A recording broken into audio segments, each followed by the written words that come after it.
I'd like to call to order the Clive City Council meeting for April 13th. Would the clerk please call roll? Mayor Edwards, Here. council members Klein, Here. McCoy, Judkins, Here. Weaver, here, Michelinani, Here. Very good. Councilmember McCoy is in transit. If you join me in the pledge, please. I Pledge allegiance to the flag of the United States of America and to the republic for which it stands, one nation, under God, indivisible, with liberty and justice for all. Next would be a motion to approve the agenda. I know of no changes. Approval. Second. Motion and a second to approve the agenda. Further discussion? Seeing none, all those in favor say aye. Aye. Opposed, nay. Agenda is approved. Next is our citizens presentation. This is the opportunity for a citizen to approach the council on an item that is not on the agenda. Is there anyone here in the council wishing to address the council on a matter? Is there anyone online? For those online, if you would like to get our attention here in the chamber, you can use the raise hand function on your Zoom screen. At the bottom of the screen, there is a reactions emoji. Press that, and then from there you can press raise hand. Did not see the hands going up. Seeing none, we'll move to our consent. Approval. Second. Motion is second to approve the consent, including the resolutions. Further discussion? Seeing none, would the council please vote? And will the clerk please post that vote? Yes, by the way.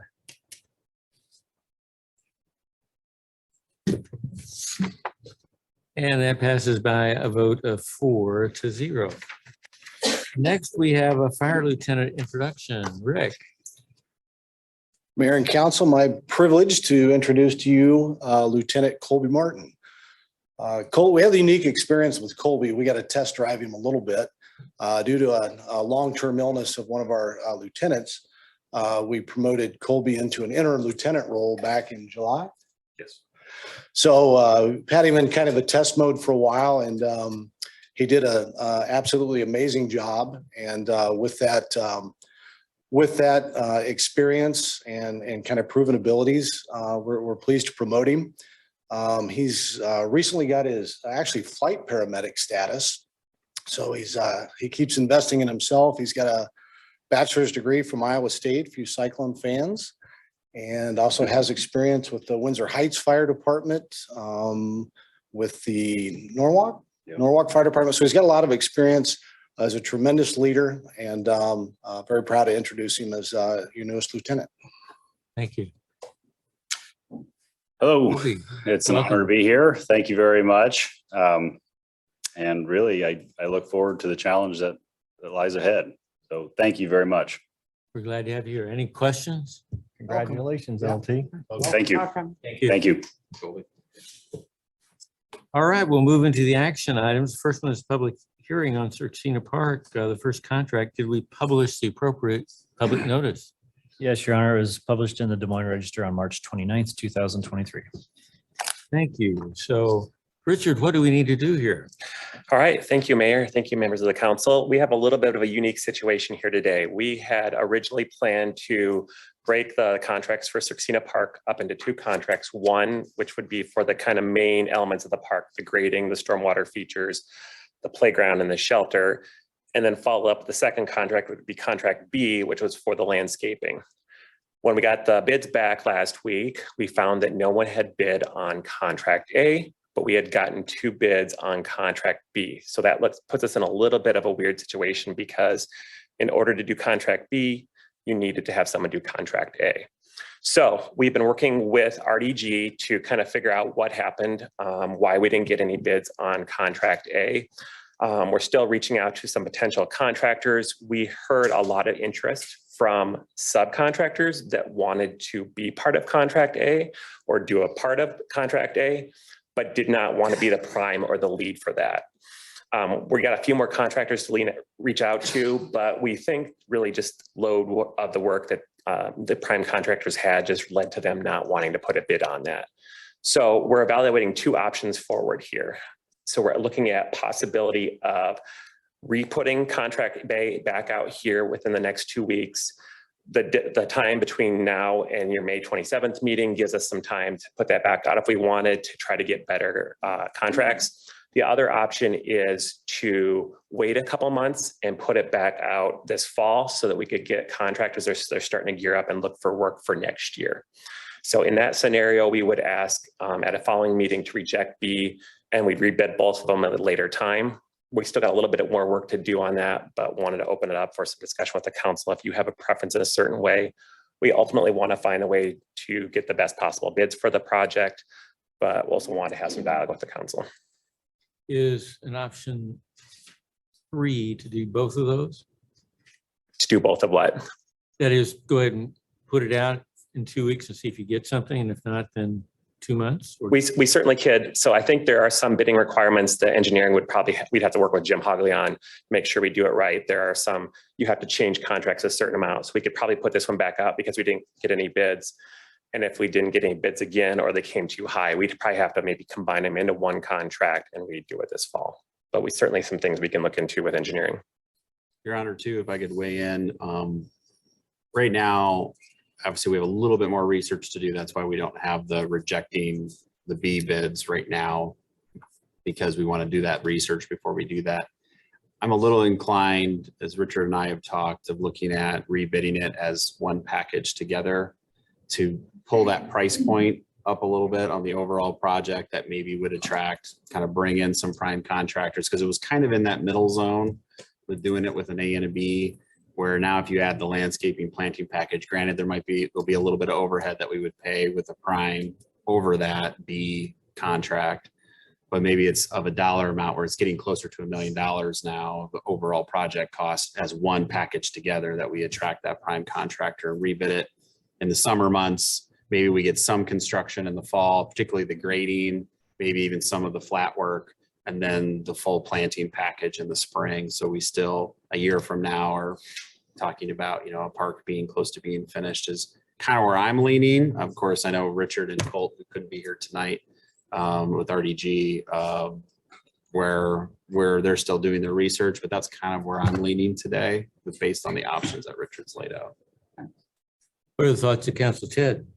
So was the original intent in breaking them up because we thought we could get better pricing for both? Yes. And then I guess my concern then, because that's the natural supposition, right? Then my concern would be if we're combining them, are we then getting a higher ultimate price? Or do we risk that, especially if we're delaying this, another whole year or whatever it is? Who knows where the economic environment's going to be? I mean, do you agree with that, or am I off base on that? What I would say is, yeah, that was the idea originally, is we know that the B contract had some maintenance warranty elements to it that would continue on for the plantings. And so we thought, well, if we separated that out, maybe we see a more effective cost, where the prime isn't necessarily putting some overhead over top of that. But the reality is then we didn't get any bids for the project. So I think that it's a risk that we would have to consider of making the project big enough to maybe be more attractive. Understanding that even within that, you still can have the warranty items that likely a subcontractor, in this case, the B bidders would basically become a subcontractor of the prime, would still have that warranty obligation depending on how we laid it out in the specs. But it also gives us some time too, if we bid it in the summer, which again, we can still get some work potentially done this year. Maybe we modify some of those project specs if it's all one project together. But there is the risk that ideally we were trying to look at a more cost-effective way of doing this, but we might have to go that other route as well. I mean, my preference would be to try to move this forward sooner, rebid it now. Let's see what we can get. And if we don't get bids, then we can reevaluate, but that would be my. No matter what option whatever option we end up doing, one of the things we're going to do to just make it aware in contractors' eyes, we've done some research on who some of the contractors are that have gotten parks projects in other cities around here, similar type projects. And so we've got a list of about 25 so far, and we're going to keep building on that. And then we're just going to say, hey, whatever time we bid it out, be aware of this. This is out there if you're interested in pulling the plans and putting a bid on that. that way to kind of get it in front of people as well, just so it doesn't maybe fall in the clutter of that kind of smaller to medium-sized project. Yeah, and I tend to agree with Ted on this one, that I think, again, depending on what engineering's thoughts and that, if we could rebid this again with some of the inroads you've made, Richard, with some of those potential contractors on this, and then if we still come up with no bidders on the prime, then we tend to, we have to pivot and combine those two. So that'd be my preference. Susan? Your Honor, I'm wondering, is the consultant online? I know he was planning to. So I don't know, is he, oh, excellent. So I'd like to hear from the consultant if we could. Good evening. Can everybody hear me? We've got you, Cole. Wonderful. Well, thank you for letting me join virtually. I wish I was there in person, but just based on personal circumstances, being sick this evening, it's best that I am not. So as Richard said, I caught most of that, and I believe, and I think he positioned it really well. Right now is just trying to do the research and understand what contractors still have open for summer.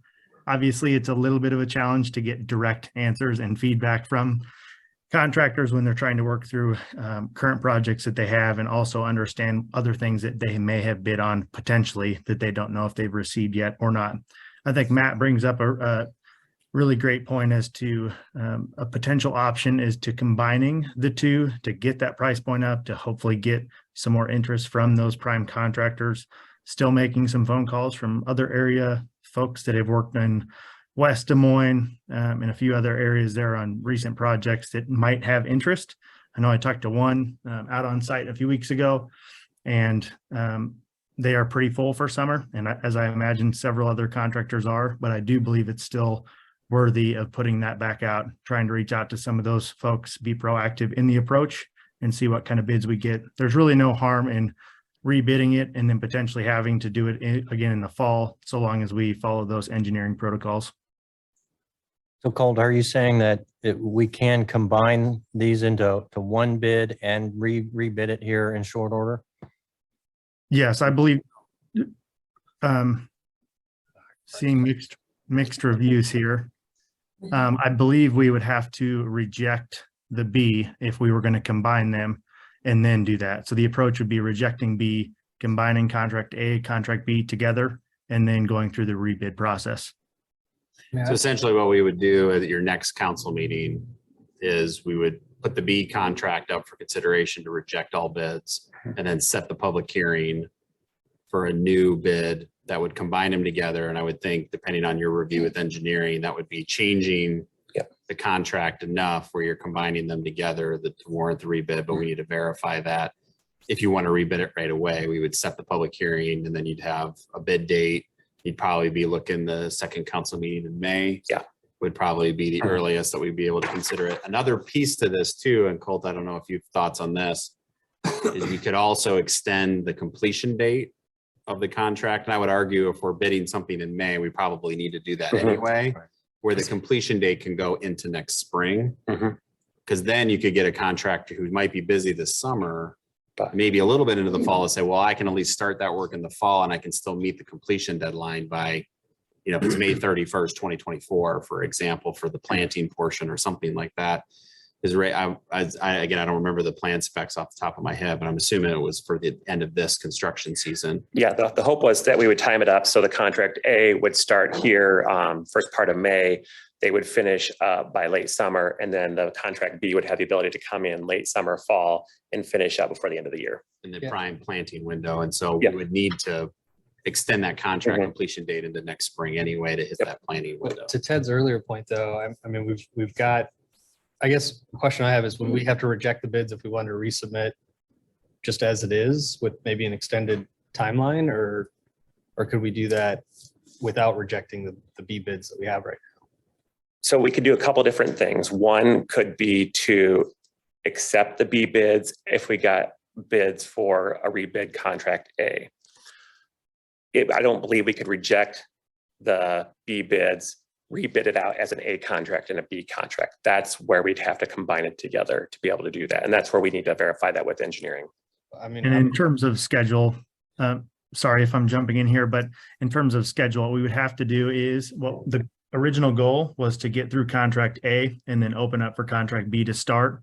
now, based on the timing of what we'd have to do, the goal would probably be to get the contractor A as established and finished as possible by mid-November so that they could do the dormant seeding late November and then do the rest of the planting part of the contract into that spring of 24.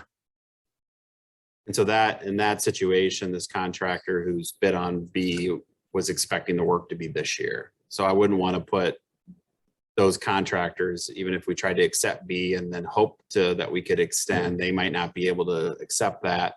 And then there's some question of, have we changed the original contract enough, whether it's appropriate to proceed? So a cleaner version would be to reject those B bids. And I would say probably want to do that anyway, because we're over on B, the B bids, even as presented, both the bids were higher than the engineer's estimate. So I don't think you're losing much by rejecting those, and then you keep your options open. Yeah, no, I'm really just thinking about, like to Ted's point, we want to try to keep that cost low. We've already kind of bid this out, but to your point, maybe if we extend the timeline. Maybe we where get it better is- bids. Right, maybe we get some bids back because now it's like, oh, I have guaranteed work for 2024. Right. I secured some spring work for 24 already. Right. Like that. Yeah. So Richard, could you clarify what the sense of the recommendation would be to either rebid A in 2 weeks? So I think what I'm hearing from the council is that at the May 4th meeting, we will ask you to reject the bids for contract B. April And 27th. I'm sorry, April 27th, reject the contract bids for B, and then set the date of hearing for most likely your second meeting in May for the hearing and to hopefully award a contract for the entire project, bid as one project. I believe that's what I've heard. With some potential, with some modifications on that completion date. Yep. So we're gonna have to. do that. Yeah, we'll work with Colt and RDG to get that all hammered out, to get those details figured out and get it on the street and start getting that in the eyes of the contractors so that we can get a good bid pool. Council comfortable with that approach?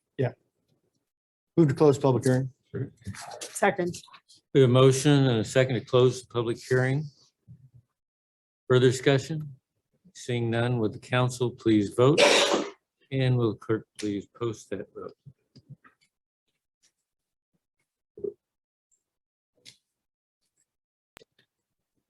And that passes by a vote of 4-0. No action is needed on that. The next item is public hearing on contract B. Did we publish the appropriate public notice? It was published in the Des Moines Register on March 29th, 2023. Very good. And what we're asked to do here is then close the public hearing and then receive the bids. Move to close public hearing. Second. A motion and a second to close public hearing. Is there further discussion? Seeing none, would the council please vote? And would the clerk please post that vote? And the public hearing is closed by a vote of 4-0. The next action is to Move receive to the receive bids. Second. A motion and a second to receive the bids. Further discussion? Seeing none, would the council please vote? And will the clerk please post that vote?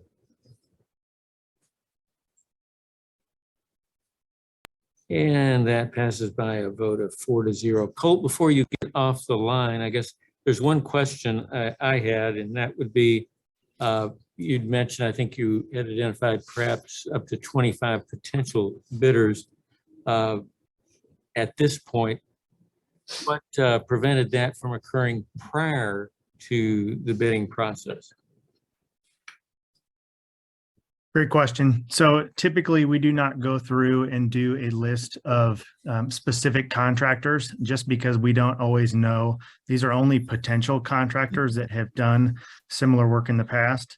But generally speaking, with as busy a workload has been and as often as projects have been bid, typically we let those notices of hearing and that Des Moines Register article carry the most weight there. So that's general practice, is to have that published in those places. And then it's also published on the other two channels as well. So that is, Richard, do you recall what those two names of those platforms are? I know, Jeff. Iowa League of Cities website, Yep. and then Plan Room, Master Builders website. Yes, Master Builders. Yep, those are the two. So this is one where we would be going even further and trying to talk to those individuals and at least notify them. Obviously, those aren't guaranteed bids, but those are potentials that just to make sure that we get further eyes on the project here on the second pass. Okay, thank you. You're welcome. Next item would be a public hearing on our budget. Did we publish appropriate public notice? Yes, Your Honor, Des Moines Register, March 29th, 2023. Thank you, Liz. I'm camping out up here for a little bit. Good evening, Mayor and Council. Wanted to take this opportunity to thank the city leadership and the department directors and staff who are taking a major role on putting together the 23-24 fiscal year budget. We started with the capital improvement planning in August, and then we had several meetings with staff between the fall and the new year. And of course, held many public meetings to incorporate the public input process. So here we are. What we have before you tonight is the resolution approving the fiscal year 23-24 budget. We put it into the final form.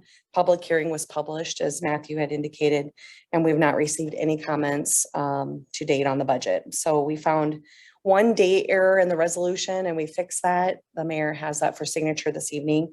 If you have any questions, I'd be happy to answer those. Any questions before we close the public hearing? Is there anyone here in the audience to speak to the issue? Otherwise, I entertain a motion to close the public hearing.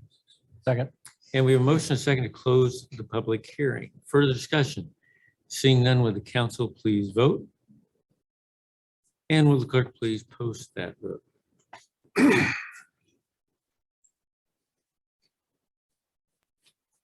That passes by a vote of 4-0. Our next item is the resolution approving the budget. Move the resolution approving the FY 2023-24 budget. Second. Motion and a second to approve the resolution on the budget. Further discussion? Seeing none, will the council please vote? And will the clerk please post that vote?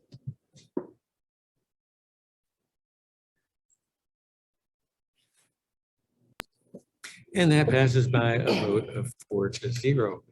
Next is another public hearing here on urban renewal agreement. Do we publish the appropriate public notice? Yes, Your Honor, Des Moines Register, March 29th, 2023. Thank you, Liz. In your packets, a resolution approving the general obligation loan agreement. It allows the city to repurpose $4.4 million of the original 2021 C GO bond issuance. And that will allow you to use to construct vertical infrastructure improvements to the Greenbelt Landing project. Very good. Questions for Liz? If not, entertain a motion to close the public hearing. Move to close the public hearing. Motion second to close the public hearing. Further discussion? Seeing none, will the council please vote? And will the clerk please post that vote?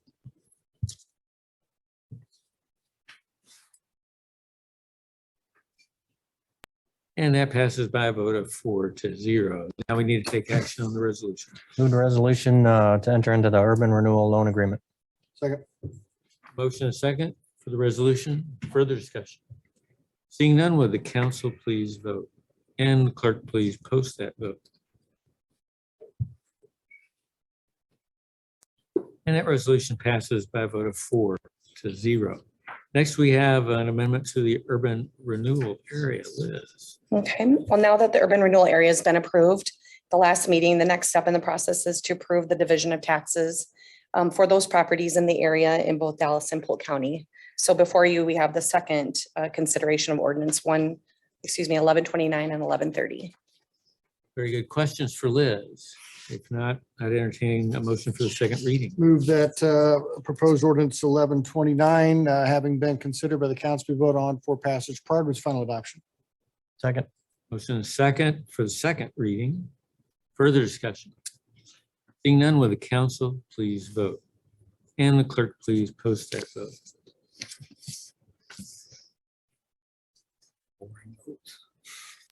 And that passes by a vote of 4-0.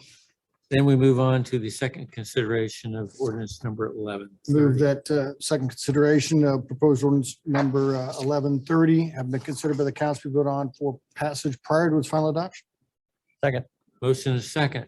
Further discussion? Being none, will the council please vote? And will the clerk please post that vote?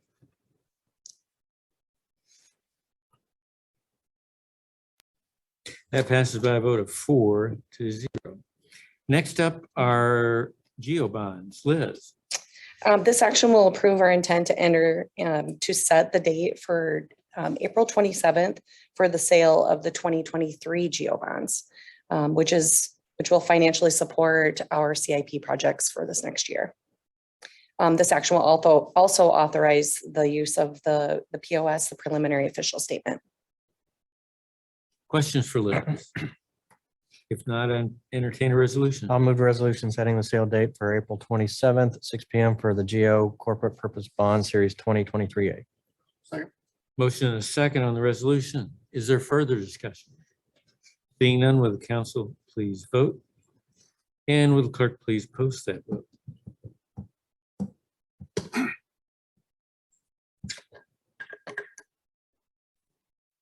That passes by a vote of 4-0.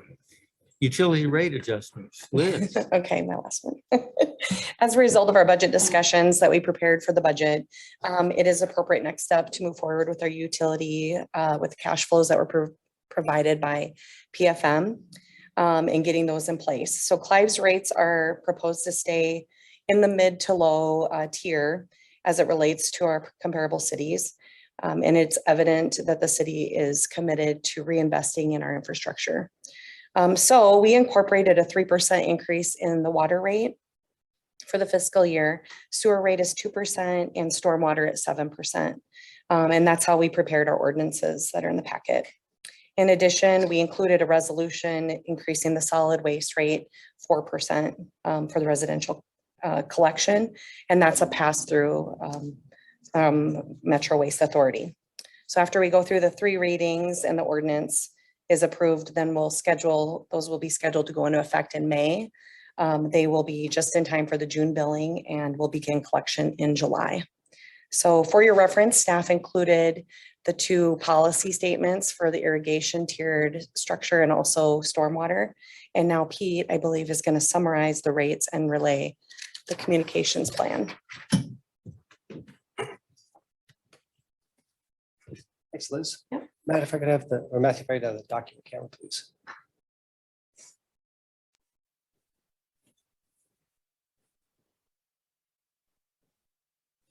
I have new respect for how Amanda and Doug get this right every time. So what you see on the screen right now is a draft document that will be the back of the utility bill. It's one of the tools, not the only tool, but one of the tools we're going to use to communicate the changes that are coming with the tiered irrigation rates and the tiered residential stormwater. Matthew, can we zoom in just a little bit? We'll try not to break it here, so everybody can see a little bit better. Unless for the council, that's pretty, there we go. That's a little bit better. So I want to make sure we leave time to talk about the campaign that we're going to use, but as a point of sort of starting point, the campaign here is education. Yes, we want engagement as well, but this isn't the opportunity for residents and businesses to come back to the council and say, do it a different way. You all have already made the policy decision. And now we need to explain that decision to residents and businesses and then make sure that they get placed in the appropriate tiers and that we're doing our casework well as people have questions, especially once we get into the irrigation season, when some folks, if they irrigate a lot, are going to see some big numbers with their bills. They already do, but there'll be some changes for them. The irrigation rates here are just a progressive type of rate structure where your first 10,000 gallons are at X amount, your next section of gallons are the Y amount, and then over and above that, you're in your third amount. That's pretty straightforward. The irrigation, the stormwater rates are a little bit different. And one moment, I grab my notes.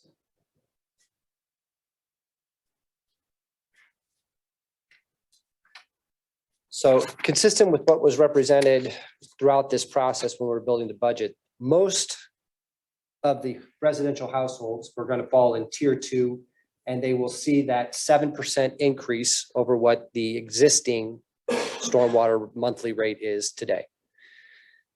However, as we started actually plugging in the residential customers into what those rates would be, we found that they weren't splitting up into the tiers as we had anticipated when we started doing the water resources master plan 2 years ago. As we got into it, we found that we weren't getting a like 12-75-12 split, but we were getting something closer to 20-60-20. The other thing that we noted was as we had been building or conceptually building those tiers, the difference between tier 2 and then the jump to tier 3. So the big impervious was a much larger dollar amount than what we were anticipating for the decrease from tier 2 down to tier 1, which would be to the smaller ones. And we were concerned that that wasn't exactly fair. We couldn't go and just justify to those big houses why it is that many dollars more relative to the small house when their difference from the median was a relatively smaller amount. So we wanted to start really pressure testing how we were setting this up to be fair, but also setting it up to be consistent with what you have all had already approved sort of as the direction for the way you wanted this to go. So we came up with a solution that is tied to the ERU. You'll see there in those values, we have 0.5 ERU, 1 ERU, and 1.5 ERU. ERU again is equivalent rate unit. It is a calculation that we do that is looking at the median value amount of impervious area on a residential property in Clive. We first set that in early 2000. We do need to consider coming back to that number in future years, maybe in the next 12 months when we take a look at how this is all playing out. But for now, it is staying the same at 3,667 square feet of impervious area. In the future, I've already done the calculation because houses have been getting bigger. It's going to be closer to about 4,100 square feet, which would put us right in the middle of tier 2 as we've built those right now. One other thing that we changed from when you last saw this is we wanted to set ourselves up for easier storytelling. So before our tiers had some kind of random splits, but what made the tiers, we said, let's see if we can use round numbers instead. That's how we ended up moving to 3,100 as our peak for tier 1 and set the tiers thereafter. When we do that, the splits still stay with the majority of households in the middle. So their experience this year is going to be like most years where they saw a modest increase to keep up with the cost of paying for the infrastructure. About 20% of households will be in that tier 1 and 23% will be in tier 3. So still the majority there in the middle having that pretty standard 7% increase. It does yield, as we took this through with cash flow, a slight decrease than what we had previously modeled. It'll be about $30,000 to $40,000 less that we will be receiving overall. In Less storm water. compared to the model, not necessarily compared to last year. Correct. Okay. How does it compare to last year, Pete? Liz and Matt, can you help me out with that one? I don't, off the top of my head. Roughly, any? It's not measurably. So when we compared it to what the revenue would have been if we would have kept it flat and not changed anything, it's a slight decrease. So it's within the margin. We're talking, what was the number again? Like 30, Between $30,000 and $40,000. 40,000. So it's Yeah. not, for a multi-million-dollar utility, it's not a huge number, Mhm. but it's higher than the previous year. Yeah. We can come back and get that actual number Yeah, for we the can total follow up with increase. that. Yeah. Mhm.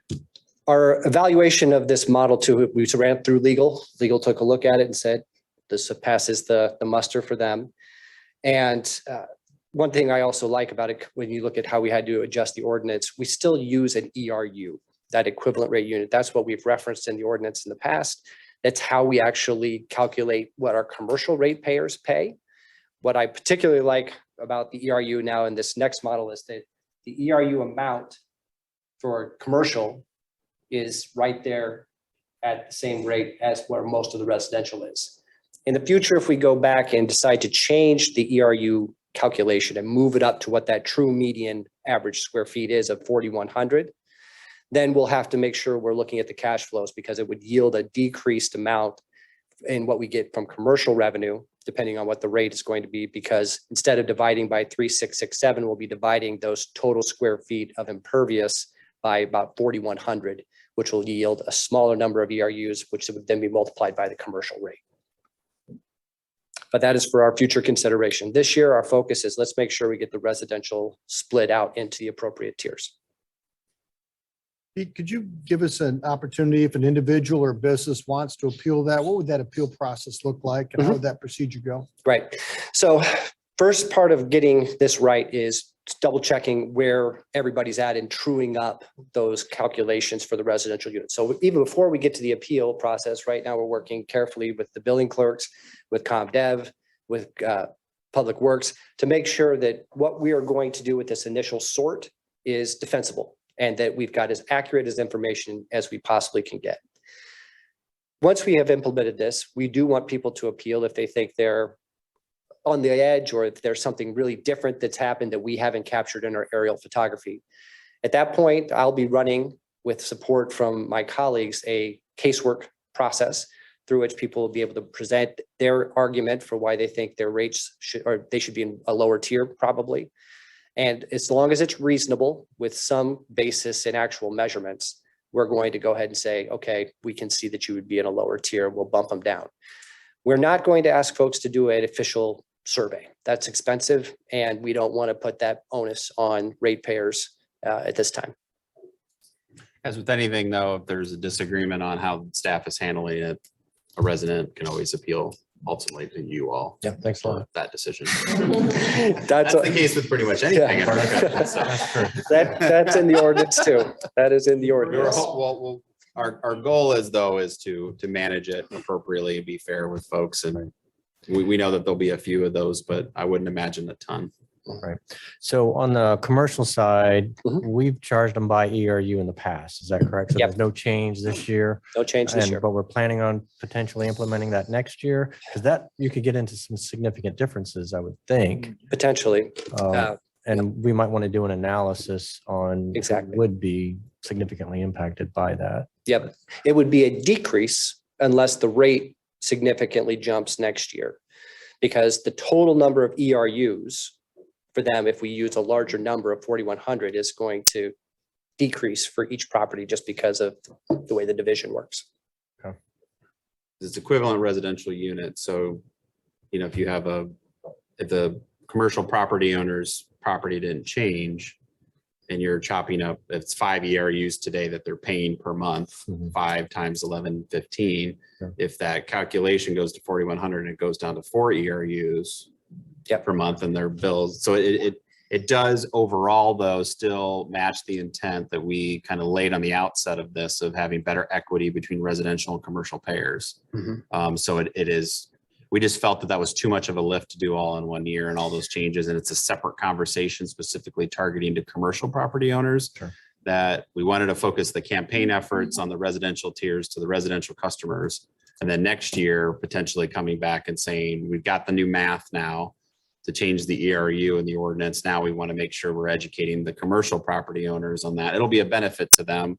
But again, that'll be something we'll have to weigh in the rate structure because that would necessitate potentially a revenue loss on the commercial side. And how do you reflect that in the rate increase? So if we were projecting an 8% rate increase next year, maybe that has to be 9 to make up for that shortfall. And so then basically some of the burden then is shifting from commercial to residential, which again, if I go way back in a number of years, we showed of that inequity between commercial sharing a heavier load on the utility than residential. And that's kind of been where we've been stepping over these series of years to get to a better equitable balance. But that does kind of lead me to my next question.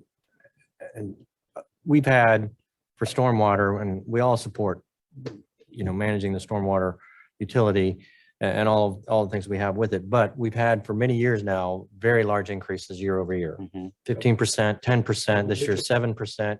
Do we have a forecast where that kind of tapers off? We do. Yep. In fact, it was, I believe, after next year, which was scheduled to be about an 8% increase. I think that was the last of the large ones. And then we were forecasting to go down to 2 and 2 in those next years. So there was a tail, but I don't want to, as Matt just said, we need to read the actual financials and then run it through that cash At least flow it's analysis. forecasted though. I mean, Yeah. 'cause it seems like it's been many years now where we've had very significant increases every year in stormwater. And part of that has been the size of the expenses we're taking on and the size of the utility, right? And I would say though, even with those projections, as we laid out that capital plan, we have a lot of things identified. But there might be things that come up that aren't identified and are other priorities that may shift. And so I think it's a good guidepost for now, but it is the trend is in that direction. I just don't want to necessarily get too locked in that it could be 2, 1, or 3 in those out years. Who Yeah, knows? Things happen, but if Right. we don't have that forecast, then we know for. Then we know for sure Yeah, where it's that gonna go. we're going to have Correct. those significant increases. Correct. So at And least I we think have we that. understand too, that, we're behind the 8 ball on this. We're getting caught up with our stormwater management programs and all the other things we're doing. And that's a good question, is that when's it going to tail off right there? Because it has been double-digit increases for a number of years right now, which is concerning. Now, the positive result, or one of the positive results here, is the utility is going to be kicking in over $500,000 into the CIP again when we undertake this change. It has this past year as well. So it's continuing to mature sort of as a business, sort of the way the sewer and the water is. That's good. It's also, along with additional revenue from the water utility, going to support our grant program, our annual SQR program, which has been very popular, and a new tree program as well. So those are all, as we think about the story we're telling, the rates are changing.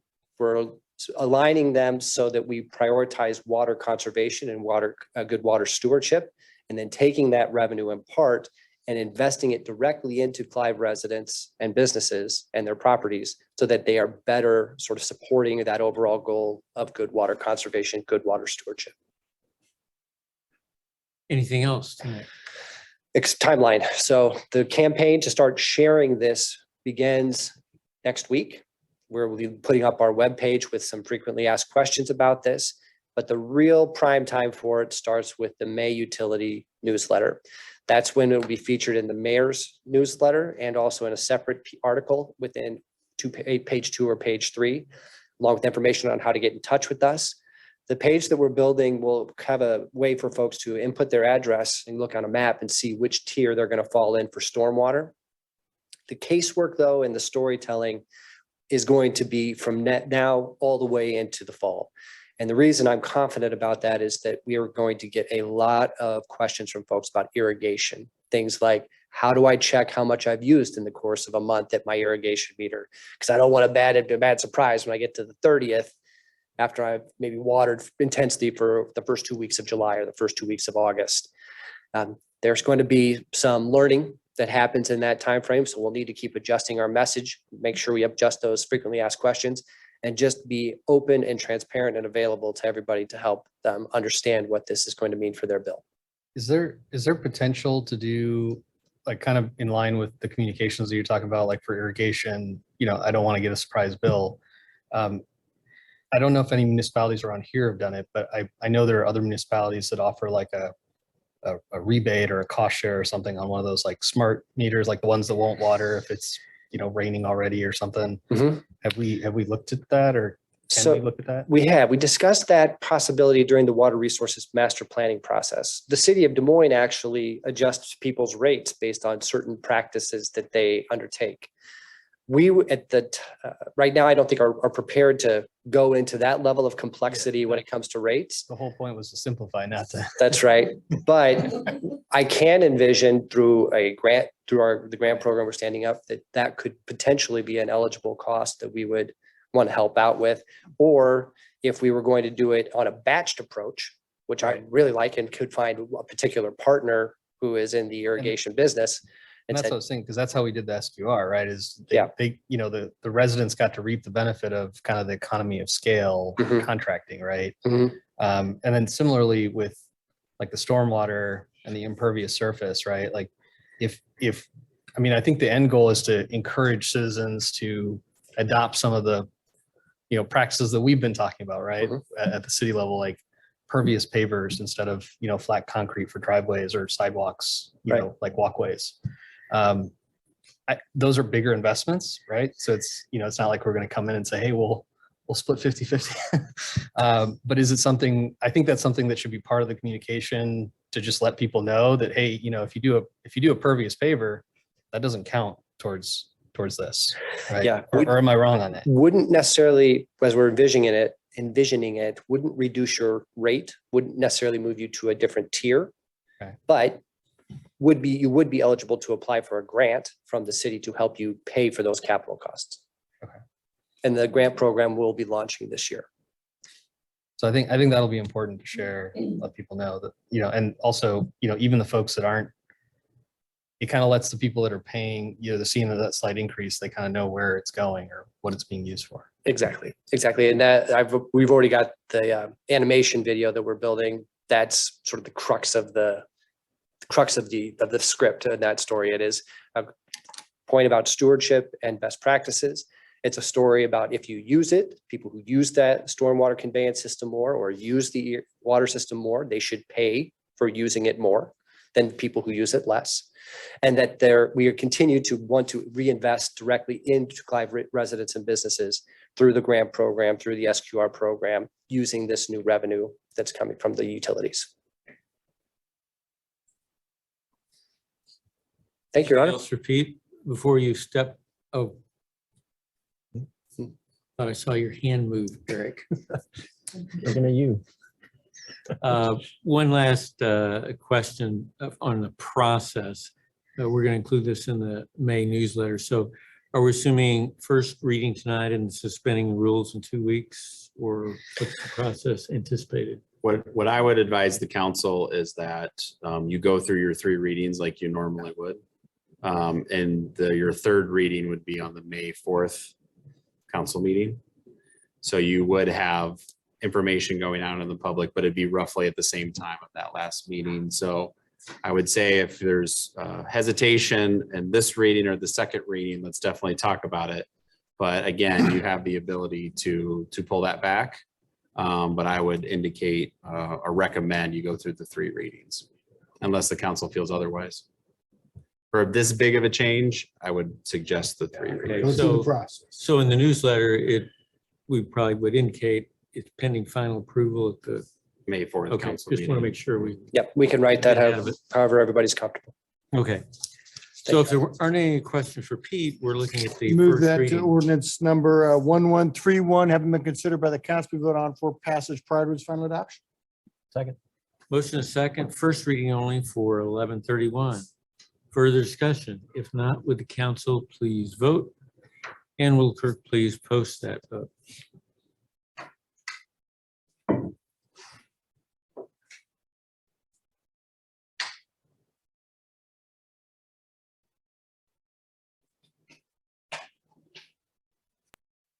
And that passes by a vote of 4-0. Move that ordinance number 1132, having been considered by the council, be voted on for passage prior to its final adoption. Second. Motion is second on ordinance number 1132, first reading. Further discussion? Seeing none, would the council please vote? And the clerk please post that vote.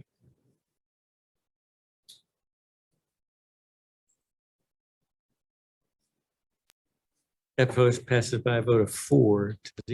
Move that proposed ordinance number 1133, having been considered by the council, be voted on for passage prior to its final adoption. Second. Thank you. Motion is second on 1133. Further discussion? Seeing none, will the council please vote? And will the clerk please post that vote?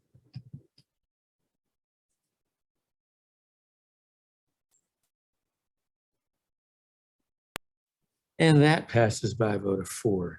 Move the resolution approving revised solid waste rates. Second. Motion is second on solid waste rates. Further discussion? Seeing none, will the council please vote? And will the clerk please post that vote?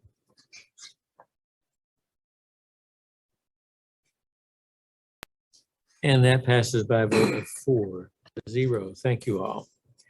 Next up, we've got a pay rate. Matt, tell us about this.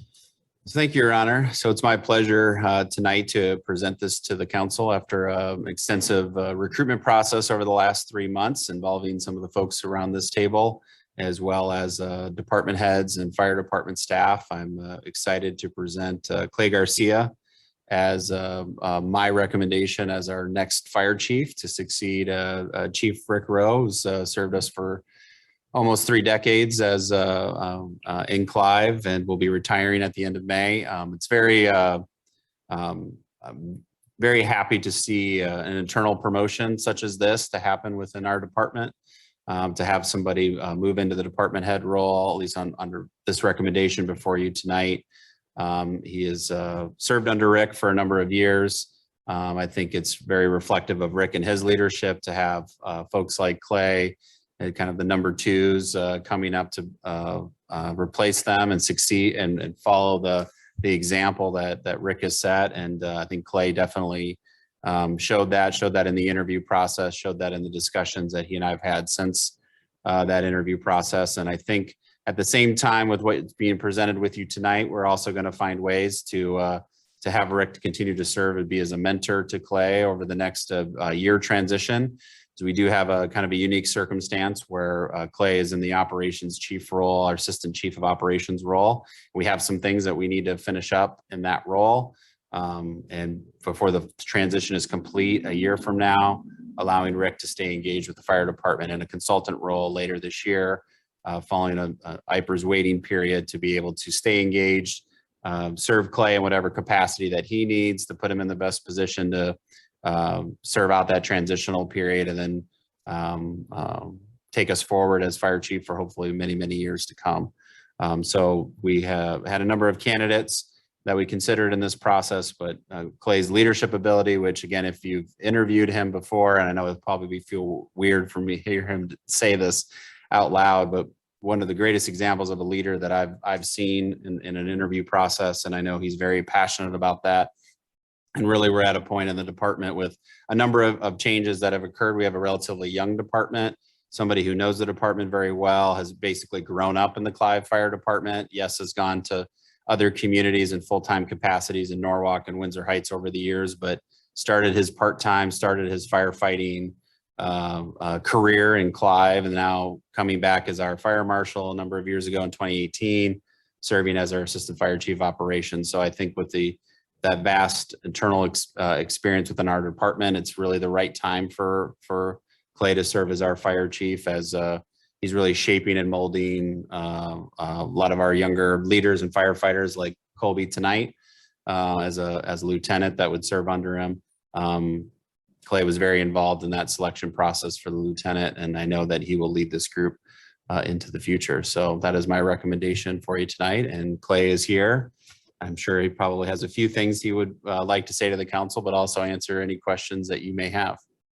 Well, maybe we should vote first. Yeah, that's Before probably we a good invite idea. him up, just to be on the safe side. You might want to ask questions before you vote, but that's up to Well, you. maybe that's true. What's the will of the council? If someone wants to move the motion, we'll move on it. Otherwise, we'll have Clay up here. I'll move approval. Second. We have a motion and a second to approve the pay rate. Further discussion? If not, would the council please vote? And will clerk please post that vote?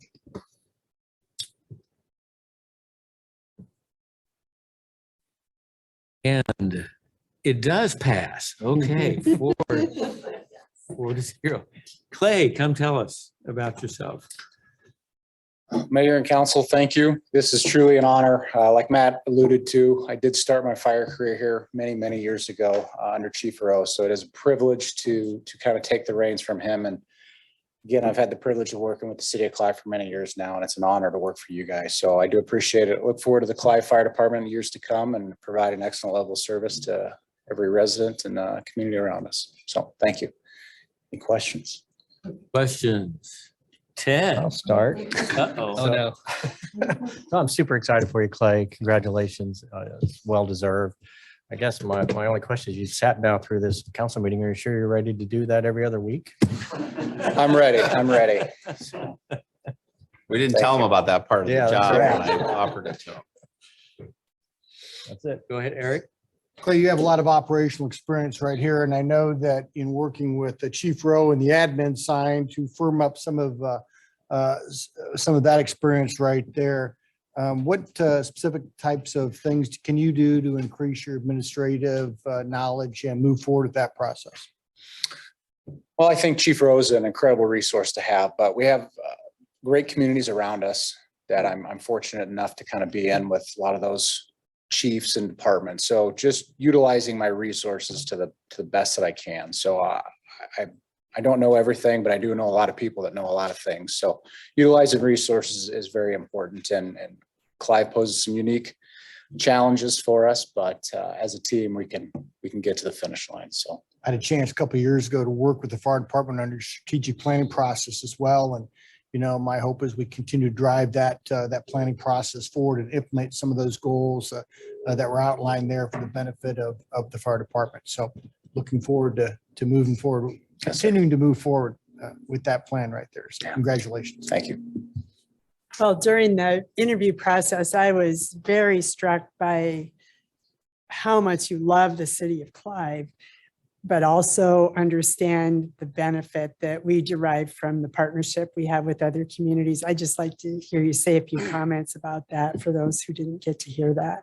Yeah, so I remember when we kind of started our partnership with Station 22, riding on an ambulance out there. Again, Clive poses such a unique geographic, but for us to be able to provide a quality level of service to the growing part of West Clive is, to me, is incredibly important.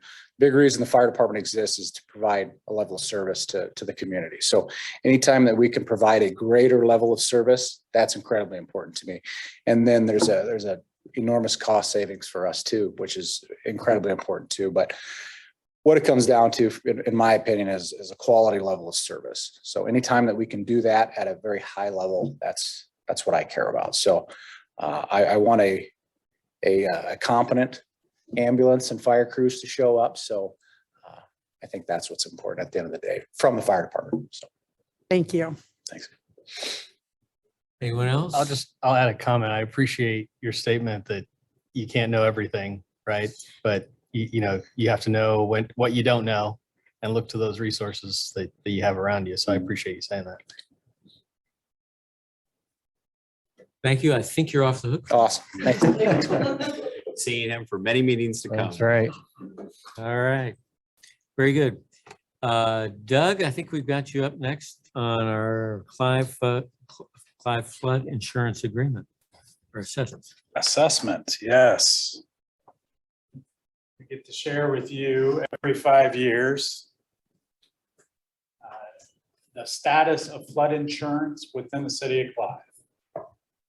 We do this principally because it's a requirement of the community rating system. The information that we are allowed to access to do this assessment is generally limited and fairly challenging to compare last 5 years to this year, just because of all the data privacy information and other requirements. I saw you look at me on that. What's that? I saw you look my way. So we'll give you a quick rundown of this. We've completed the assessment in accordance with the requirements. Overall, there's not a lot of good data to kind of conclude in terms of this particular report. But again, our purpose is to generally assess status of flood insurance within the community, because flood insurance is a significant risk management. And in a lot of cases for the city of Clive property owners, it is one of their primary ways of managing flood risk along Walnut Creek. The big takeaway here is, again, if you'll recall, when we talked about the number of properties located in the flood plain, so those properties that have some level of flood risk, we have about 256 buildings, insurable buildings, that have some level of flood risk with Walnut Creek. We do have an increasing number of those insurable structures being covered by flood insurance, at least, again, the data is indicating that, which seems to be a positive. And I think it is relatively clear that we have a higher percentage of residential property owners that have flood risk, that have flood insurance. So that is a good thing for us. Because again, when that bad day shows up and we have a significant number of property owners having flood damage, the flood insurance is what is going to be the first line of defense to help get them back on their feet, because FEMA, the city, or anybody else is going to take much longer to kind of get the help to these folks. So we think we're going in the right direction in terms of getting the coverage. There's certainly some question over the quantity of insurance that's in place. So we have almost $300 million of assessed value and in the floodplain at risk. We only have about 77 million of coverage. So although we have a lot of policies, not necessarily fully covering their risk. And that's principally because flood insurance is a mandatory requirement for any mortgage that is backed by the federal government. But the requirement for the flood insurance is only matched against the loan. So if it's a smaller loan, you only have to have a certain amount of flood insurance that may or may not cover the entirety of the flood risk. Wow. And you said government-backed loans, not necessarily conventional loans. Is that correct? Again, depends on terminology. Conventional loans that are going to be collateralized by Fannie or Freddie. Okay, so they're sold on the secondary market, so then that would still be required. Correct. Okay, so only in-house small bank type of loans would not. Which is a very, very It's a small small percentage. Okay. percentage of the residential mortgages in the city of Clive. All right. Okay. So that's a positive. The one thing that we did see with this data set is that there is less coverage in the flood buyout area. So the area that is of high risk doesn't have as much coverage comparatively. The two issues there is obviously there's significant risk. The other side of it is many of the funding sources that we are utilizing for hazard mitigation grant programs require or are leveraged against only those properties that have flood insurance. In essence, the government is saying, hey, we'll give you a grant to remove this liability from their books. So they're targeting those properties with flood insurance. So the less folks that have flood insurance in the flood buyout area, there's less opportunities for us to chase federal hazard mitigation grants. The thing that we need to continue to encourage folks, obviously, the buyout program is going to take a number of years to be accomplished. So we need to have folks continually self-helping, making sure that they keep those insurance coverages in place, and then potentially providing us an opportunity to kind of help them quicker, if you will, when they maintain those policies. Just kind of a few concluding thoughts. Again, we have a pretty high coverage, policy coverage, which is great. The amount of coverage is not probably as high as it should be for the risk. Again, I think a lot of folks don't necessarily believe that the big one is going to show up in Walnut Creek at some point. So we continue to need to message that to folks that both in terms of those people that are within the special flood hazard area, but flood insurance is also available to any property owner. A flood can occur any place a raindrop falls. In a cul-de-sac, and your house sits lower than the cul-de-sac, if it rains really bad, that water's got to go someplace, and it might go through your side yard or go through your house. You could be living adjacent to a stormwater detention pond that overtops and goes into your walkout basement. So flood insurance, again, is generally correlated to stream or river flooding, but it is very affordable and is a very effective risk management for lots of different property types. And we've got that on the record, so I think the city of Clive is set in terms of our responsibilities for providing you the flood insurance assessment. I'd be happy to answer any questions that you might have. Otherwise, we will send this in to FEMA and they will give us the rubber stamp. Questions or comments for Doug? Otherwise, we need to receive and file. Move to receive and file. Second. Motion and second to receive and file. Further discussion? Seeing none, will the council please vote? And will the clerk please post that vote?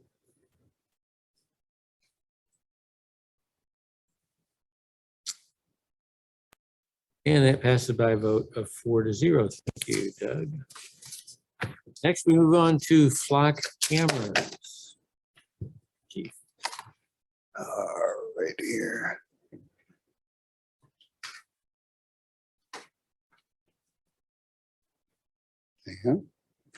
Yeah.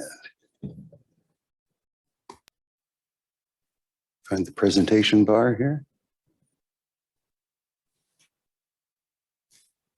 All right, there we go. Good evening, Mayor and Council. Tonight, we are here to talk about the continuation, recommendation for continuation of the flock safety cameras. Back in December, the council approved a 60-day trial. That trial officially started February 23rd, when the 20th camera became operational, and that trial period concludes on April 24th. So this is the last opportunity we have to get before you before that trial period is done. So what we did is we chose 20 locations, and those were chosen by our command staff and our detectives, and we were kind of using scientific guesses to where we felt that we would best cover the city and where our higher crime areas might be and where we're going to be most productive. Most of those have proven to be true, and there was a few that surprised us a little bit, either on the high volume or the lack of volume at those locations. So I had to draw the line on last Friday putting this presentation together, but as of last Friday, we had a total of 49 hits at 16 locations. 8 of those locations were really productive with 3 or more hits each. 8 of them were in the medium range, 1 or 2 hits each, and 4 of the locations had no hits at all. Chief, can you define a hit? Hit would be, I'll run through these different categories are all hits. So a crime solved is a hit.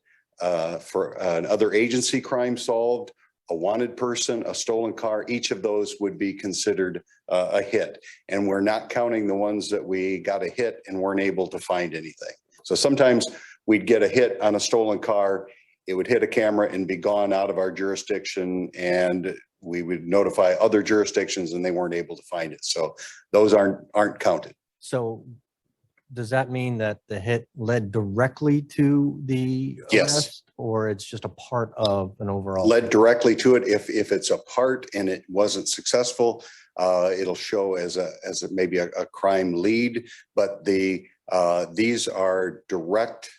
I mean, this is a one-to-one relationship. We get a hit on a car that's registered to a wanted person. We get behind the car, we run the plate, we confirm the hit on NCIC. We see the person driving is a similar age, sex to the wanted person, make the stop, make the arrest. But that's important to note that the camera system, that they do another step, but the Yes. camera system isn't the only. Yes, that is one of our policy requirements, that when an officer gets a hit, they get behind the car. The next thing they're going to do is run it through the National Crime Information Center and confirm that that is a true hit, because a license plate reader doesn't always get the state right. An Iowa blackout plate looks almost exactly like a Texas plate. So if there was a Texas plate driving through and there was an Iowa plate with the exact same numbers on it, it would come in as a hit, but the officer would get behind it, see that this is a Texas plate, run a Texas plate with that number, and it would be a no hit. So that one wouldn't be counted. Trust but verify. Yeah. So our successes, to say that it's been successful, I think would be an understatement. 12 Clive crimes were directly solved by leads that came from these camera hits. 4 other agencies' crimes were solved based on our hits. A total of 26 wanted people. That's people who are wanted on a warrant. They're registered to that car. We make the stop, make the arrest. And those 26 wanted people included the crimes of stalking and intimidation. There were 7 felony thefts. There was a warrant for neglect of a dependent adult and an assault with injury. We also recovered 6 different stolen cars. There may or may not have been arrest with those. Sometimes you find you get a hit on a car, then you find the car abandoned nearby, and we still recover the car and get it back to its owner. This led directly to 3 illegal guns being taken off the street. So what I didn't really see coming is how much our officers enjoy working with the system. This has really increased our job satisfaction. Your police officers like to catch the bad guys, and especially on a quiet night, there may be nothing going on, and they'll get a hit that a stolen car just hit on one of our cameras, and they move to that area and it may hit another camera. So they're able to move around and track that down and make that stop and make an arrest. How does that process work when we get a hit with the camera? How is that disseminated then to the officers on patrol? How does that work? So when the officers come into work, they sign in on their car. They've got an opportunity to log into Flock and set up notifications directly to their in-car computer. They can even set it up to text directly to their phone if they want it that way. The only problem is if you forget to turn that off and you go home on your days off, your phone will be pinging with stolen cars driving through the community. But yeah, they get those, so they pop up as an alert right on their screen. Our officers can also utilize other communities' cameras. If Urbandale's got a camera that hits a street that someone's heading toward Clive, the officer can log in and say, I want alerts on these particular Urbandale cameras as well. Urbandale officers are doing the same things. Urbandale officers have made some arrests on our cameras, but that, for example, we've got one on 86th Street going northbound as you come into Clive down by University. But it doesn't take long to get that 1 mile across and out of Clive. And if you continue north, you're right into Urbandale, and those officers are also utilizing the system. It really is a flock, like a bunch of birds together, and there's a lot of power in everyone working together. Chief, I was just gonna ask, so you've mentioned before there's, you have the policy in place to kind of limit that who can put in alerts and who can access other alerts. Can you kind of remind us about that and then tell us if you've gotten any feedback from officers or anybody on the team that good or bad, right? Like, hey, it's too restrictive or. Sure. We've got it set up that any officer can search for a car, but if we're going to put, let's say we want to put in an alert, and I'll show one of our success stories on how a detective put in an alert. So we've got it set up that patrol supervisors or any detective can put in an alert, and that car might not, it may be a wanted person, it may be a stolen car, or it may be, we've got a suspect vehicle that we've seen around a number of thefts. We don't have enough to make an arrest right now, but if you see this car moving around, you might want to pay attention to it. If at 2 o'clock in the morning, you see a particular car driving around the community, it's been known to be in the area of theft, so you might want to go see where that car is at. No, not take any enforcement action unless you see some sort of violation, but in order it guides our officers to areas where problems might be. So how does that compare to, like you mentioned just a minute ago, like the officers can get text message alerts, right? It sounds like the computer alerts are only when they're on duty because they log in. Yes. So does the platform or do we have a policy that would allow us manually to say, okay, you can turn the text notifications on? Like, I don't know how feasible it is to say, let's turn the text messages on while you're on duty, on patrol, and then the text messages stop for that officer when they're off, or is it just? I don't believe that we've covered that in the policy, that they can only log on when they're between the hours of start time and end time. Practically, no one would want to have those on because you want to go home and sleep, and you don't want you getting text messages about something and then have to pick up the phone and say, hey, did you guys get that alert back on the street. Most of them want to disconnect but I haven't seen that be an issue at all. Somebody did forget one time and they regretted it and they've never forgotten again. So. Chief, what's your training program like I mean, you're logging on to a flock system. Mhm. You know, there's some complexity involved. How do you, and it sounds like you're having a lot of success. Yeah. How do you train up officers? How to use the system and et cetera? So Flock put together a training session for us. It was a Zoom training session that we had at shift change, got as many officers in as we could, and then we recorded. They didn't record that one, but they record a generic training that they've done, the same training they do for everyone. So those who couldn't be there had to log on and go through the video training on how to set up the alerts. And they've also had to sign off that they read and understand our policy that this is only for a crime nexus. It can't be used for anything outside of a criminal nexus. Where are we at?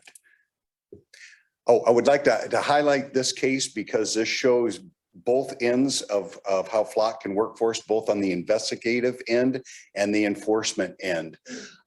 Back on March 12th, Range Masters, a Clive business, had a person in their store that distracted an employee, grabbed a handgun, went out the door, and was gone before they knew that the handgun was missing.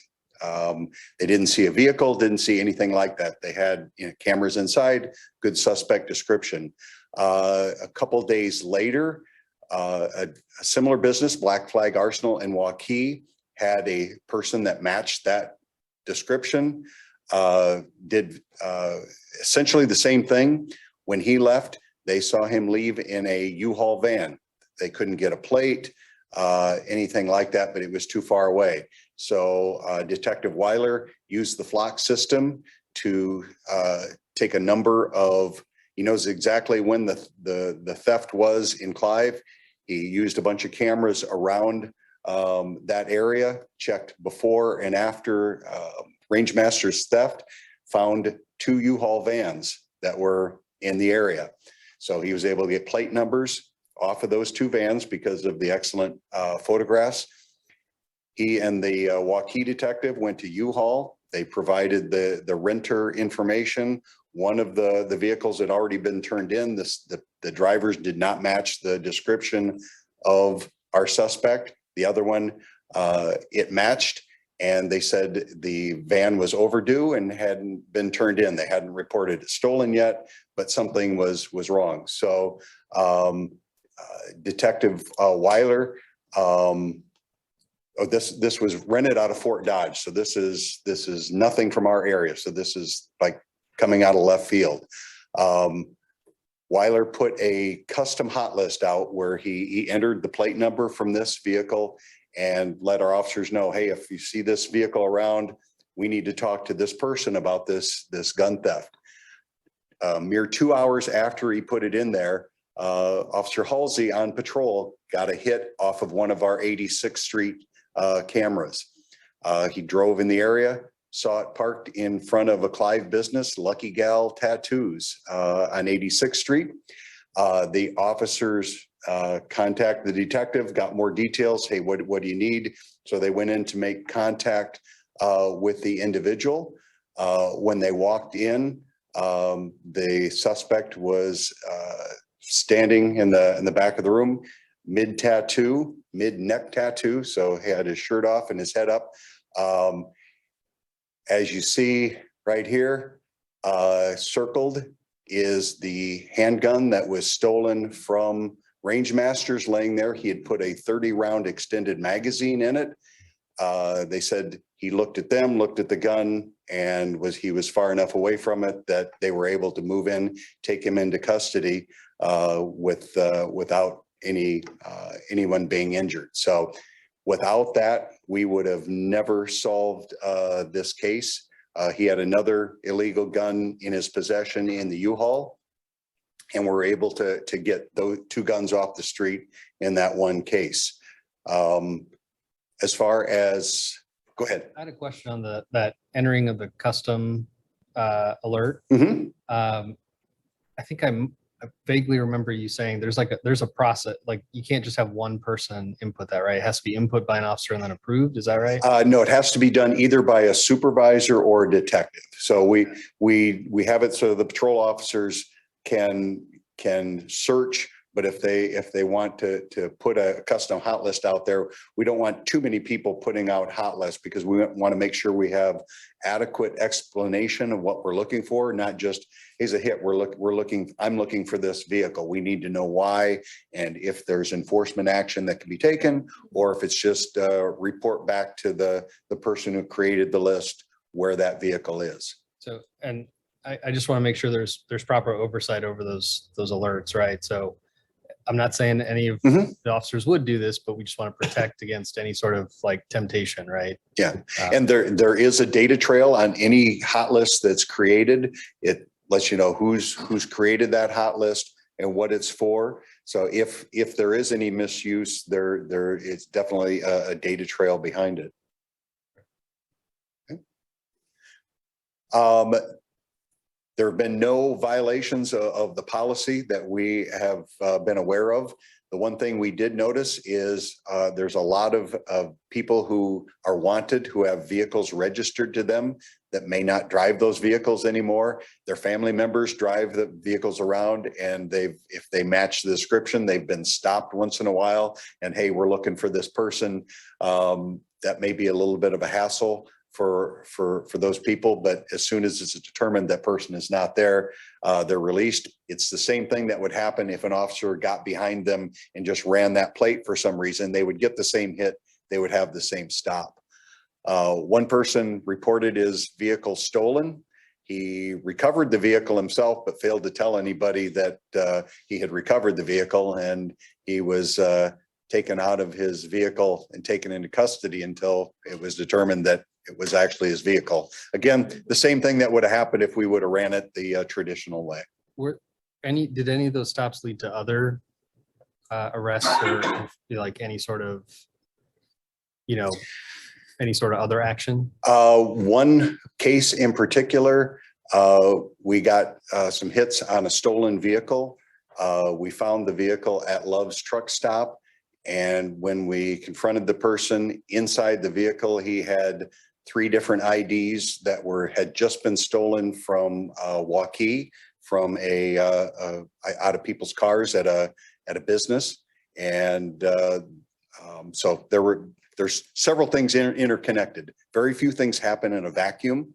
If somebody is out there and they're wanted, they're probably pretty likely to be doing other crimes. So that's one thing that we're really happy about, getting wanted people off the street, even though they're not a Clive warrant.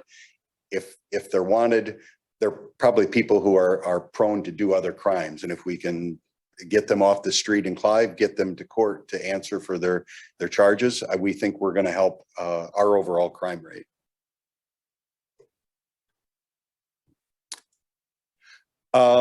Before I go into this, there was a couple other things that popped up even since we stopped the trial. I grabbed a few figures. We had another Clive warrant that's been hit or been arrested. There are other warrants for other departments, including one for sex abuse and lascivious acts. That person was driving through our community, and we're able to take them into custody. There's another illegal gun was taken off the street. And one feel-good story on Tuesday, from Waukee, a dementia patient left home. He got into his car, drove away without his wife knowing. His wife found out he was gone, reported to the Waukee police, put that license plate number out. Our patrol officers would normally just drive around, look for the car. Officer Courtney Owen started entering that plate. That vehicle started hitting our cameras, different locations. So we started going around looking for it. It finally hit a camera leaving Clive and going into Urbandale. The man who was driving eventually called his wife, said he was confused. He didn't know where he was at. Based on those hits, Urbandale zoomed in off of 100th Street, found the vehicle, and were able to reunite that man with his family. So it's not just about crime. There are other things that this helps give us good outcomes. My recommendation, we looked at how all these locations produced. What we're asking is to maintain 11 of the 20 locations, 8 that had the most production, the most numbers, and there were 3 others that, because of where they were located and how they are positioned with Urbandale's cameras, that we think it's very important to keep not just 2 of those, but a third one as well. So we had a placeholder in the FY24 budget for 25,000. We're asking to make it 27.5 going forward. Questions for the chief? I have one. Susan? I had expected there might be some use of the cameras for kind of proving what happened in accidents. Are they not used for that purpose? Well, they don't collect video. They just collect still images. So unless a crash would happen right there, we did use it on a hit and run. There was a suspect vehicle fled from a hit and run, and we're able to pick up a plate off of that. So, but our intersection cameras that Public Work maintains, many times we're able to get that footage if an intersection crash happens and there is question to who caused the crash. But these don't do a lot with traffic crashes. The only other comment is there must be a lot of stolen vehicles. There are a lot of stolen vehicles out there. It's a huge problem. Not so much now, but in the wintertime, people go. The last cold snap we had, somebody left their car running outside of their apartment and went out and it was gone. We recovered a car that had been stolen out of Des Moines. It was stolen over the winter, left running, and these people had it for months. And we recovered it, got it back to the owner in Des Moines. So. I would add to that. I think that's a good reason. When we talked about this originally back in August, one of the chief's kind of main focuses for this system was the property crime, especially, stolen vehicles, stolen items, and how this system can really help a lot in that respect. And I think you're starting to see that with this pilot period of that, because fortunately in Clive, we do not have a whole lot of violent crime. We're fortunate in that, but we do have some property crime because of the nature of our community. And so I think this is showing that tool is effective for that property crime focus the chief had when we talked about it last August. Yeah. So Chief, I'd love to hear all the success stories. It's amazing and fantastic. I'm sure you'll be providing periodic update reports. Yes. To us. One thing, as you know, I'm also very concerned about the civil liberties of individuals who could mistakenly be, targeted or have a hit on this. So if we could just make sure in those reports and updates that we get that information as well, similar to what you just did, and I appreciate that. But I just want to make sure we get that information as well. And going forward, this is something I can include maybe a chart in the monthly report, just a quick update on things that successes that we've had. Yeah, that'd be great. Well, again, I'd like to see both sides of it. Okay. If there are, right? Sure. And the metrics may not be there, but if they do occur, I would like to see that as well. Okay, very good. One thing I wanted to note for the council too, when the chief adopted his policy for the use of these cameras, one thing that we added to that at my request is periodic kind of detailed reports that I receive too, as another layer of oversight. And that's something too, that depending on the nature of that information, we can share that with council in the appropriate manner. That'd be great. Thank you. Any other comments? We're looking for a motion to approve. Move approved for the recommendation for the continuation of flock safety cameras for the fee of $27,500. Second. Motion is second. Further discussion? If not, would the council please vote? And will the clerk please post that vote?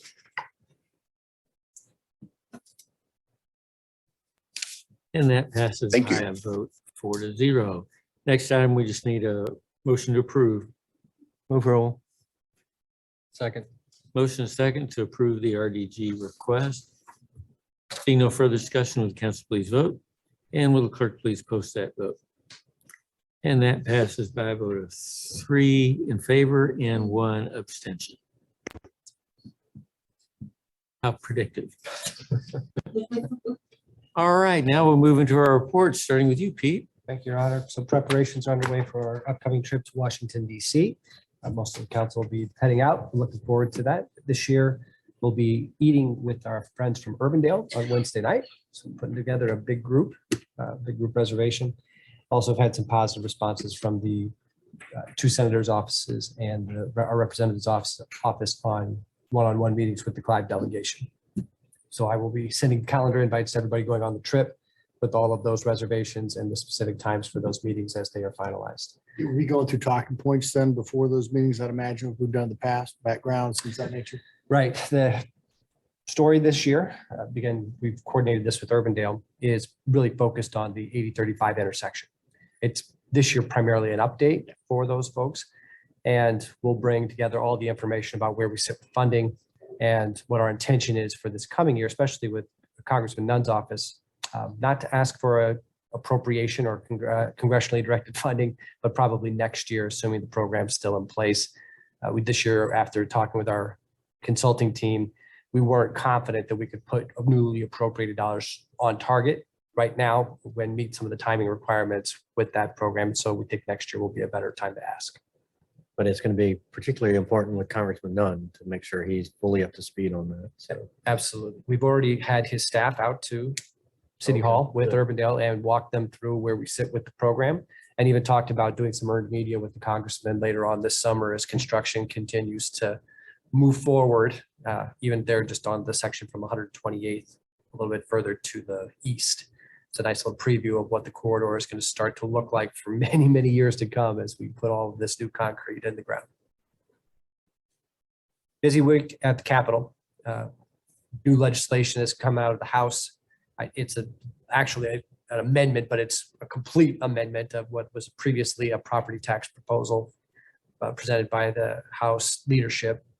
We're taking a look at that now, trying to figure out what that could potentially mean. It's significantly different than what's in the Senate. So the discussions are robust. Everybody's iterating, but they're still a long ways away from something that would be identical in both chambers, and then ultimately be potentially moved into passage and potentially to the governor's office. So as we know more details about what the House proposal could mean for Clive, we'll be sharing that information. The other piece of legislation I've been working on hard this week has been related to stormwater management, preserving cities' abilities to manage stormwater while also hearing and appreciating the perspective of private developers who we need to have come along with us as we do this work. The House today declined to debate that topic, but the legislation is still there, and there are a number of amendments that are being considered. We appreciate all the work that Clive's delegation and also other members from around the state of Iowa have done to try and understand what you all understand is a very technical issue. So we'll keep working hard on that. Finally, we are happy to be firing up our engagement with residents and businesses about our SQR program for 2023, our Harbach partnership program, and starting to tell the story about our new tree program, which will be happening later on this fall. The waiting list folks have been engaged. They have on the citywide SQR program, they've got the month of April to decide if they still want to be a part of it. We're budgeting to be able to do 50 households through that program. The waiting list was just about that size. So we'll see how many more new folks were able to get in, but people have been really, really happy. I want to specifically give a shout out to my colleague, Julia McGuire, who has been the face of this program for so many of those households. And I consistently get great reports back from residents saying, Julia has handled this in such a professional way. Thank you for the clear information so we can make a good decision. Pete, I would just tell you, somebody showed me today an email they had gotten from the floor manager of that stormwater bill saying that it would not be heard this year.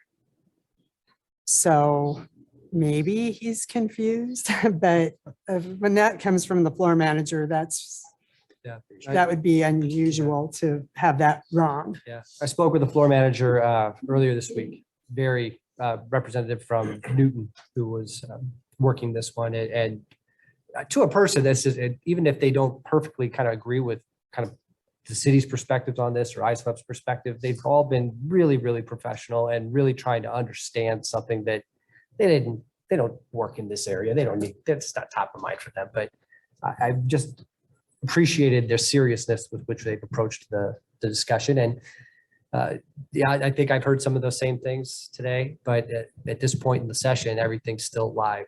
So we'll have to continue Yeah, watching. well, it was very clear, will not be heard this year. Okay, good. So That's great. So we did a lot of work this week. Anything else, Pete? No, Your Honor. You don't want to mention potholes? I do want to mention potholes. We'll get updated numbers on tonnage sent out in the Friday email tomorrow. So all of you can talk about the number of people and the total amount of material that's been put in the streets. I know just even this morning, I saw a crew working on my street, adjusting some of the seams that had started to open up. So we've got a lot of work still ahead of us.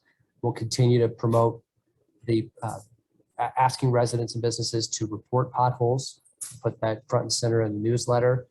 And also want to use that space to thank all of the public works crews that are putting in the time to get this stuff fixed. I know all of you have heard these stories, but when it gets called in Clive folks are out there fixing it. So that is a really effective way for residents and businesses to get a very specific issue addressed. So they don't have to go Arnold Schwarzenegger style and start filling in their own potholes. I was gonna say something. You Something. didn't, so yeah. Thank you. Yeah, beat you to it. So, did everybody see that story this week? I did not. The Terminator terminated a longtime pothole that he called in for multiple months and it wasn't addressed. And so he decided to But get his own cold patch. the city's response is that was actually an active construction zone. So he just covered up access. Well, that's the city's response too, right? Yes. So- And that's what the city's saying. So Keep that with a grain of salt. I know all you feel the same way. Completely empathize with residents. The streets in a lot of places look really rough and we appreciate them calling it in. We appreciate their understanding and patience and we'll keep working on it. Jeff's team has done a whole lot of work. They put so many resources against this and we'll continue to until we're in a better spot. Real quick and Jeff, maybe you can answer this. With the advent of warmer weather, are we seeing asphalt plants fired up? How are we doing on production of materials that we use to repair those? The process of filling. Come up to the mic first. The process of filling potholes with hot mix is much, much slower. So until we get caught up, we will continue to use cold patch. The requirements to clean the holes out, to put tack coat down and get them ready. It just takes too long. We'd never get caught up with what we need to get the streets in shape. We will then, as the summer goes, some of the worst ones, work on those with some hot mix, but for now, it'll continue to be cold mix.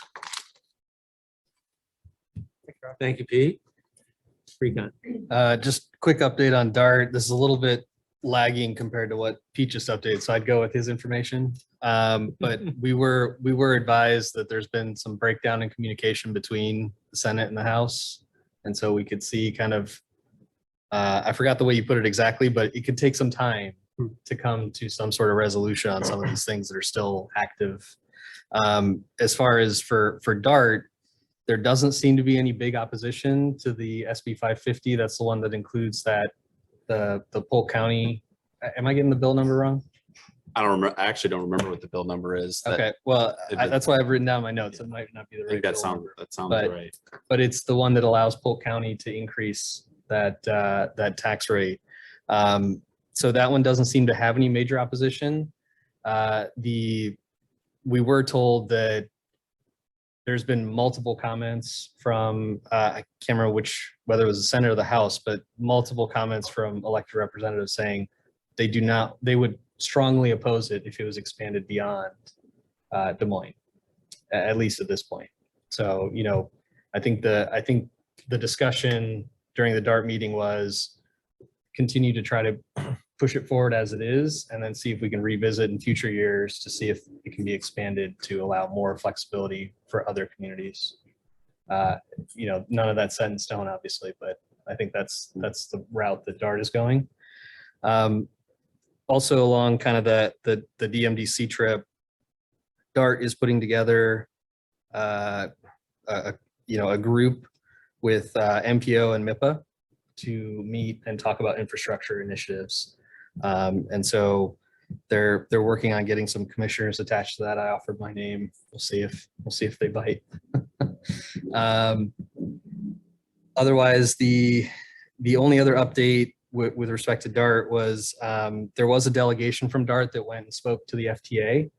And they were talking about some of the grant potential, not only for the service, the new facility, but also you may or may not be aware, we have DART has a number of EV buses that were obtained through a grant through the FTA, and there's requirements on how long they have to be in service and number of miles driven and active routes.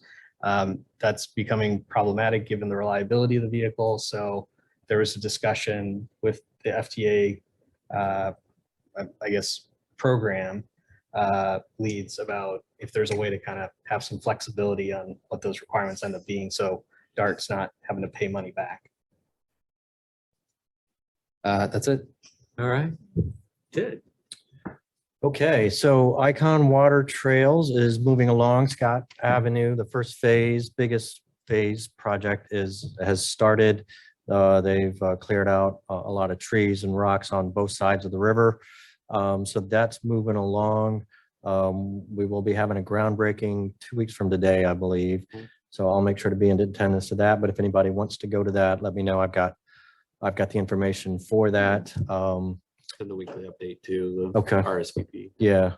So that's moving along well. Budget looks good. Fundraising's in pretty good shape. So that's moving along fine. MPO. MPO exec met yesterday. Another spirited debate. So we had a kind of a new topic. The EPA has got basically a new program around climate pollution reduction. And it's a massive project that would encompass 6 counties.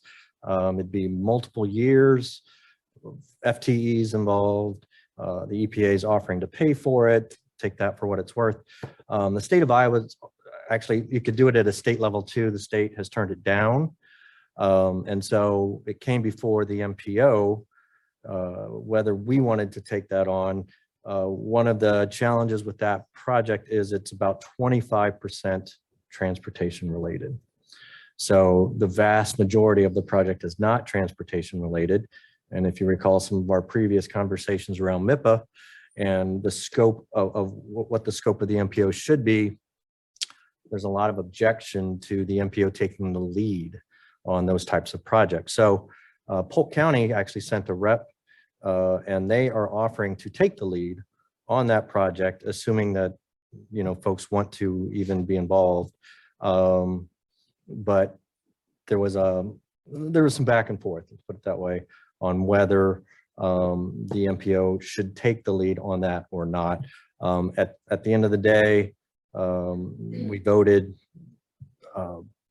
not unanimously, but pretty much mostly across the board that we would not take the lead on that, and that we would allow Polk County to take the lead on that. So that will probably be coming out, I would assume, in the media at some point here, where they're going to be staffing up with some FTEs and what have you, and trying to put together this kind of 6-county coalition to go after those federal dollars for that project. And it's a multi-year project that encompasses quite a bit, you know, housing, utilities, workforce, transportation, you name it. So it's a big project. So that's that. And then MIPA, I think we have at least some direction at this point. We've directed staff to come back to us with a 6 to 12 month transition plan. There's near unanimity that we want MIPA to be successful, that we want them to stand up on their own, but we need a finite plan that has milestones and dates that kind of guide them into the, the direction they need to be so that they can do that over the next 6 to 12 months. So that was the basic direction we gave to staff, and they're supposed to have that for us hopefully by, or at least a shell of it by next week at the policy meeting. So hopefully we're going to have some real progress and direction for MIPA going forward. So that's it. Axios was reporting that Polk County was pulling out officially as of Correct. June 30th. Yes, that's right. And I expect the city of Des Moines to do the same. Now, what my conversations at the MPO, because I've asked about that, is that we're talking about kind of unincorporated Polk County. So we're not talking about big numbers, and with Des Moines, it's capped. And so the bottom line is it's not a huge financial impact to them. So to MIPA can MIPA. make it. without Correct, those two. correct. Now, they're going to have to readjust their financials and what have you, and we'll have to relook at it. But it didn't sound like it was a death knell in any way. So. Thanks, Ted. Eric? A couple of things. Attended a ribbon cutting today with Mayor Edwards and Councilman Judkins for the Salvation Army. They're doing some great work. Excited to hear about the collaborations with Clive Community Services as well. It sounds like things are working very well, already helping needy families. So great location, great bus, great opportunity to do community outreach, address a number of different issues. Also, I'll be serving the budget committee for CVB Catch Des Moines. So I'll be able to give you some progress on what our budget is for next year as well. That's it there. Very good. Thank you. Susan, Nothing this evening, thank you. legal counsel. No report, Your Honor. Just a few items to piggyback a little bit on Councilmember Weaver's comments related to Polk County. They've also reached out to all the cities in Polk County regarding a grant that they're pursuing for EV chargers for public property, city or county facilities. And basically they're intending to submit a grant application and are happy to have any partner communities. In fact, it'll make their grant application stronger. Pete and I have been talking a little bit about this. I have him getting some more information, but I'm inclined to join Polk County in that if the council supportive, as we've already kind of talked about with our Greenbelt Landing project. Obviously, we've done the charger at the Public Safety Building. We've also talked about putting chargers in here to latch on to that and see if we can also get some resources. It would be about a 80-20, so a 20% match. I think if we were able to be successful in that grant, we could definitely prioritize some funds to make that advance forward, especially as the federal government's getting even more aggressive on electric vehicles in terms of EPA requirements. I think it behooves us to really start targeting that. We would have some lead time to look at that, but appreciate Polk County reaching out on that. But unless there's concerns from the council, we'd love to see if we can be a partner. I imagine there's going to be a number of cities that are going to take Polk County up on that offer. Yeah, and so to piggyback on that, we did have conversation of that, excuse me, at MPO, and MPO and Polk County weren't necessarily in conversations about that, but because they were at our exec meeting, they then realized, oh, we might have some duplication of efforts here. And the exec team was unanimous in our enthusiasm of MPO needs to take the lead on it. This is exactly what the MPO is for. This is infrastructure, right? This is transportation infrastructure. So we expect that the MPO will actually kind of take the lead on that. So What kind of chargers? Don't know the details on that yet, whether they're level 2, level 3. We're not sure on that yet. We're still trying to get some more information on it. But we're hoping to I have, think it's a a level 2, great level idea. 3. Anything you can get 80%. We Right. need more chargers. We know that. That's something that's come up in the Economic Vitality Committee conversation Yeah. as well. Mhm. That too Well- many communities are behind in being Right. prepared. But well, I and with the do think MPO and our coverage area and all the different partner communities, hopefully we can get It would even be more. very valuable to have the MPO speaking up, Right. so everybody knows. So I'm surprised to hear that they're pursuing it, because I haven't heard boo about it. Well, it just happened yesterday, right? The But I conversation. mean, like, our Economic Vitality Committee is saying we're behind. They Yeah. should be speaking up, like, over the last year, saying, here's what the plan should look like. I know we talked about it during, some of the strategy meetings. I don't think it ever got to the point of critical mass, but this might be a way to kind of get us over that hump Yeah. and reduce the amount of money we have to spend and still Right. get, it's a win-win, I guess. Right. And we've been doing some research on it. Pete's been doing some research on it. Trying to kind of build that case and looking at it even for our own fleet, where there's some limitations in our bigger fleet, but then we've got some options from some of our smaller fleet vehicles. So there's that public element, there's the city vehicle element to it. So there might be a potential here where we'll be able to move the ball forward, and we'll probably have to figure out some of this on the fly if Polk County or MPO is able to be successful. But I think the consensus that I heard from you all last August is we need to be starting to pursue these things, and knowing that there's now more options coming out with these electric vehicle platforms, even, talking about it with, potentially even patrol vehicles and regular city staff vehicles. And the bigger trucks may be a little bit further down the road, but that can be all part of the analysis that we want to do down the road. Not if you believe Ford, Chevy, and Dodge. Right. Right. I'll believe that when I see it, I guess. But that's definitely the future. And this might be an opportunity to kickstart that for us. So we're definitely looking at jumping in on that. I'm so happy to hear council support on that. Wanted to mention too that obviously due to the actions tonight, we will be rescheduling the groundbreaking for Succina Park for potentially later in the year, depending on how the rebidding process goes. So we'll send that out.